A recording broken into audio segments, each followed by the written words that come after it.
Trevor, the PFF mock draft is up on PFF.com. As I said before, it is guaranteed to be accurate or your money back. You do have Caleb Williams going number 1, and you also have him going to the Bears. I think we all agree whomever has number 1, and if I'm the Bears, I don't trade out. It is going to be Caleb Williams, right?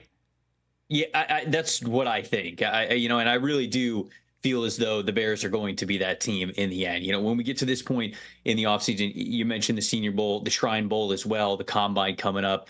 It's a really good time of the year to learn a lot about what NFL circles might be thinking and what they are projecting for a lot of these teams.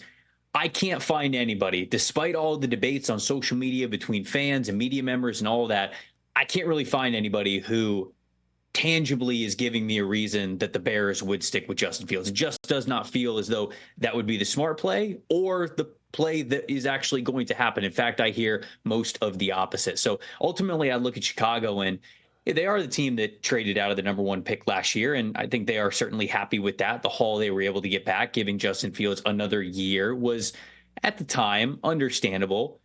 But I think they look at what happened with C.J. Stroud this past year, what he has done for the Houston Texans, not alone, but a big part of it. And I don't think they can dare pass on that again for their current situation. And so that's why I think they're going to take a swing at the bat, and it is going to be Caleb Williams. And then your mock draft, Trevor, really gets fun. You got Drake May going too. Big deal. A lot of people do. But you have Drake May going to the Denver Broncos. In return, the Commanders move down to 12. Again, this is all the world of make-believe. You get a first-round pick in 25, a second-round pick in 25, and a first-round pick in 26. So you move down to 12, pick up 2 1s and a 2. That's pricey.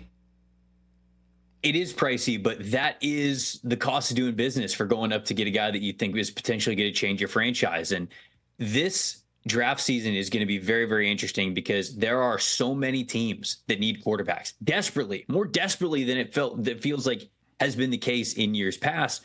There's not a lot of quarterbacks in free agency to supplement that. I mean, when you look at the free agent market, it's basically Baker Mayfield, who I don't think is getting out of Tampa, and Kirk Cousins. And I'm not sure where Kirk Cousins is going to go, but he's just one man, right? You've got teams like the Las Vegas Raiders, like the Denver Broncos, like the Minnesota Vikings, that are all sitting outside of the top 10 who would want to go up into the top 3 to go get one of these quarterbacks. And that's not even including teams like the Giants at 6 and the Atlanta Falcons at number 8. You could throw them into the mix as well.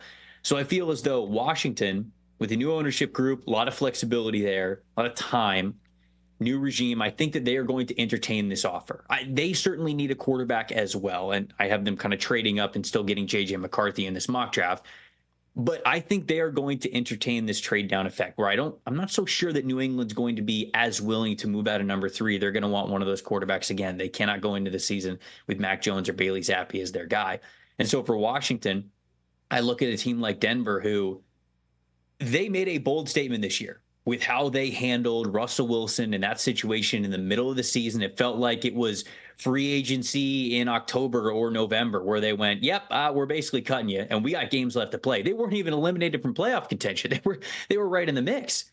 And they end up basically saying but not saying, yeah, we're moving on from Russell Wilson. And so I'm not sure that's a situation where you can afford to stay status quo either. And in fact, whenever that's the case, it's just going to cost you more, especially when it comes to a quarterback, to change that landscape for a guy who is worth it. And so Denver, one of many teams that I think will be calling Washington at number 2 and New England at number 3 to try to get in that conversation with the top 3 signal callers. I'm talking to Trevor Sikkema here from PFF, lead draft analyst. They have their mock up right now on PFF.com. Catch the Rich Eisen Show every single day on the Roku channel, 12 to 3 Eastern, for free.